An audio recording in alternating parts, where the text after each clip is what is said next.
तर गायकवाडांवरील हल्ल्याचा मुद्दा विधानसभेत सुद्धा उपस्थित करण्यात आला। ही मस्ती ठेचली पाहिजे अशी मागणी काँग्रेस आमदार विजय वडेट्टीवारांनी केली आहे। तर कोणालाही पाठीशी घालणार नाही असं मुख्यमंत्री फडणवीसांनी स्पष्ट केलं आहे।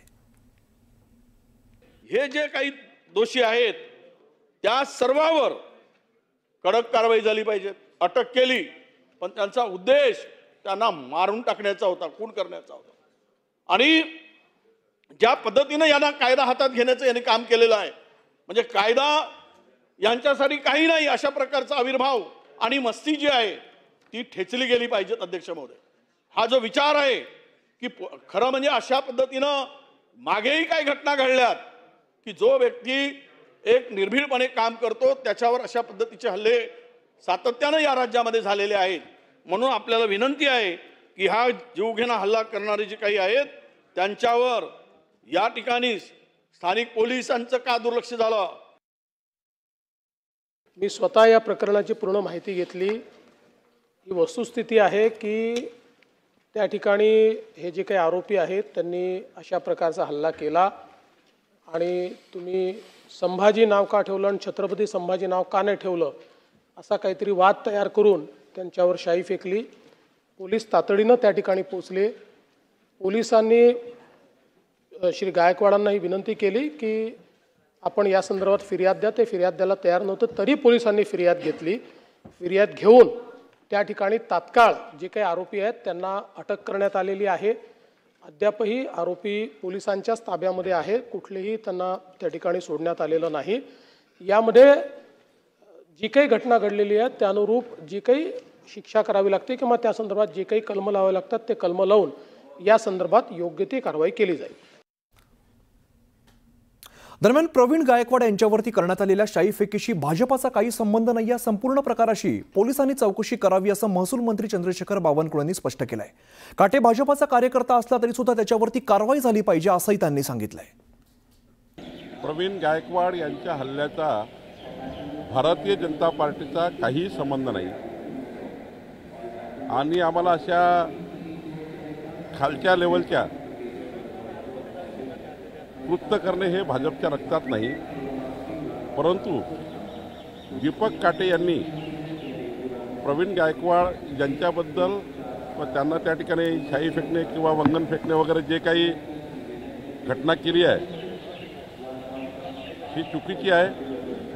दीपक काटेंनी केलेलं कृत्य चुकीचं आहे, त्याच्यावर पोलिसांनी कारवाई केली पाहिजे। दरम्यान संपूर्ण प्रकरणावरती विरोधकांनी सरकारवरती टीकेची झोड उठवली आहे।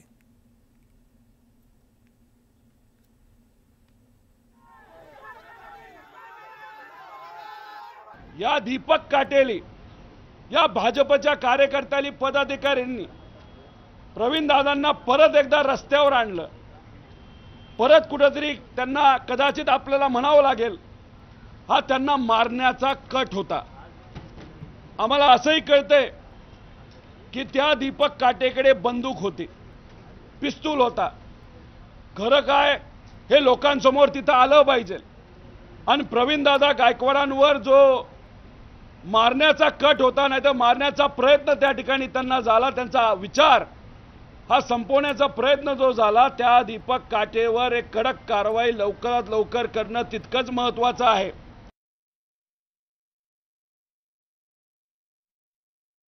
मी सातत्याने त्यांच्याशी बोलते आहे, कालही बोलले। तिथले एसपी जे आहेत कुलकर्णी त्यांनाही काल संध्याकाळी ही बातमी आल्यानंतर फोन घेऊन केला, त्यांच्याकडून माहिती घेतली मी स्वतः।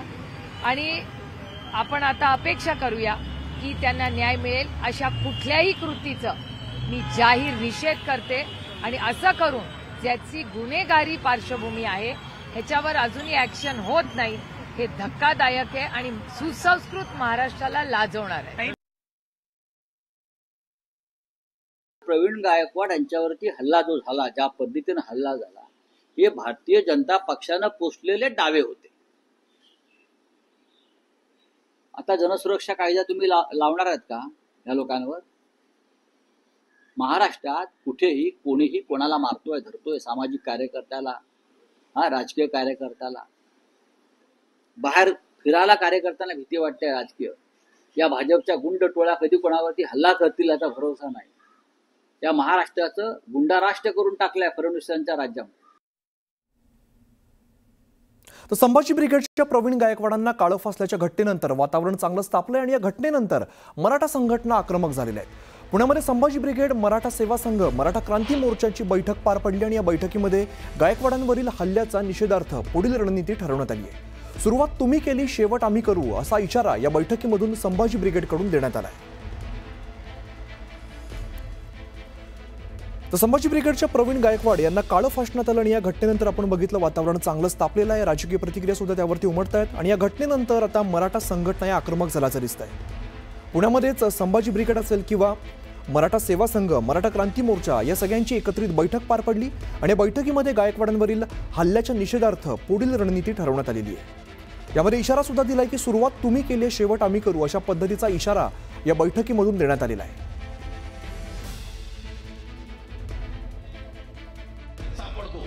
ज्याचा जामीन लगेच या ठिकाणी होतो हा तोच काटे आहे, हा तो दीपक काटे आहे ज्यांनी अनेक ठिकाणी गंभीर स्वरूपाचे गुन्हे दाखल केलेत आणि तरी सुद्धा तो बीजेपीचा सक्रिय सदस्य होतो, क्रियाशील सदस्य होतो, पदाधिकारी होतो. तो बावनकुळेंसारख्या मंत्र्यांबरोबर प्रदेशाध्यक्षाबरोबर फिरतो आणि त्याला सगळ्या ठिकाणी प्रशासनावर दबाव ठेवण्यामध्ये त्याला यश मिळवून दिलं जातं की होय दीपक काटे आमचा कार्यकर्ता, त्याच्यामुळं त्याला आणि त्याच्या टीमला सगळं मुक्त मनाने त्या ठिकाणी फिरू द्या. आणि मग तो दीपक काटे आणि तो त्याचा कार्यकर्ता या ठिकाणी बिंदास मनाने या ठिकाणी ढोल बाजा वाजवत त्या ठिकाणी येऊन प्रवीण दादांना काळं फासतो. या मागची भूमिका समजून घेण्याची गरज आहे, या मागचं षडयंत्र समजून घेण्याची गरज आहे. खेडेकर साहेब, आम्हाला आमच्या आयुष्यात काल कळालंय की आमच्या लहानपणी आम्हाला असे संस्कार देण्यात आले की जय भवानी जय शिवाजी या ठिकाणी घोषणा दिल्या की या ठिकाणी आपण छत्रपती शिवाजी महाराजांना मुजरा केलेला आहे आणि काल या बांडकुळांनी दाखवून दिलंय की या ठिकाणी संभाजी म्हणायचं नाही, शिवाजी म्हणायचं नाही. कशी घोषणा देणार आम्ही? जय भवानी जय शिवाजी आमच्या मागच्या पिढ्यांनी दिलेल्या घोषणा आहेत. या ठिकाणी छत्रपती संभाजी महाराज असेल, शिवाजी महाराज असेल, डॉक्टर बाबासाहेब आंबेडकर असतील, महात्मा ज्योतिबा फुले असतील, सावित्रीबाई फुले असतील, शाहूजी महाराज असेल, डॉक्टर बाबासाहेब आंबेडकरांपासून ही जी फुले शाहू आंबेडकर ही जी शृंखला सुरू होते ही खेडोपाड्यापर्यंत पोहोचवण्याचं काम मराठा सेवा संघ आणि संभाजी ब्रिगेडनी केलं. आणि त्या संभाजी ब्रिगेडच्या म्होरक्या ज्यांच्या नेतृत्वाखाली काम केलं आम्ही ते आदरणीय पुरुषोत्तम खेडेकर साहेब आणि प्रवीणदादा गायकवाड आणि मी स्वतः आम्ही 25-30 वर्ष काम करत असताना आज ज्या पद्धतीने त्यांच्यावरती जो हल्ला केलेला आहे तो हल्ला एवढा सहज समजू नका. तुम्ही सुरुवात केलेली आहे, शेवट आम्ही निश्चितरित्या करू हे लक्षात ठेवा.